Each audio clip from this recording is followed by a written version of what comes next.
لو ولادك بيخافوا منك وقت الغضب او زمايلك في الشغل بقوا يتجنبوكي، يبقى لازم تشوفي الفيديو ده. في طرق مختلفة عشان نتحكم في الغضب ونحافظ على هدوءنا، وده اللي هنعرفه النهارده من كتاب طرق مختصرة للاحتفاظ بهدوءك للكاتبة جيل ليندرفيلد. بس الاول لازم نعرف ان في 3 اسباب رئيسية للغضب السريع. اول سبب جرح الكبرياء. معظم عصبيتنا بتيجي من احساسنا ان كبريائنا اتداس عليه. مديرك بقى بيقلل منك، صحابك خدوا بعض وراحوا سفرية وسابوكي، او حد انتقدك بشكل جارح قدام الناس. ده بيخليكي تطلعي عصبيتك سواء بشكل مباشر في اللي ضايقك او بشكل غير مباشر في اي حد معدي حواليك. 2 الحساسية تجاه اخطاء الاخرين. يعني بتتعصبي بزيادة جدا على اسباب صغيرة، اوفر.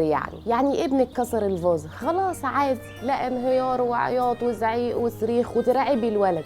وده ملوش حل غير ان انت تعرفي من جواكي ان صباح الفل، يعني انت كمان بتغلطي على فكرة، واللي قدامك ما بيتعصبش، يعني عدي. رقم 3 المراية. من الاخر احنا ماشيين بمرايات بتعكس مشاعر اللي قدامنا، فلو اللي قدامي بيضحك انا بضحك، ولو اللي قدامي اتعصب انا كمان بتعصب وبتقلب حريق. والصح هنا ان انت ما تبقيش فريسة للمراية، تبقي واعية كفاية ان هو اتعصب فانا هبتدي اتعصب فهفرمل نفسي. من الاخر احنا لازم اصلا نبقى عارفين ايه السبب ورا حالة الغضب اللي احنا فيها، واحنا اصلا متعصبين ليه. هل فعلا بسبب المشكلة اللي حاصلة، ولا بسبب حاجة في الباك جراوند انا مش عارفاها؟ وساعتها هنعرف نتحكم في غضبنا ازاي. هقول لكم الفيديو الجاي. انا فيروز يسري، ودي حكاية قبل اليوم.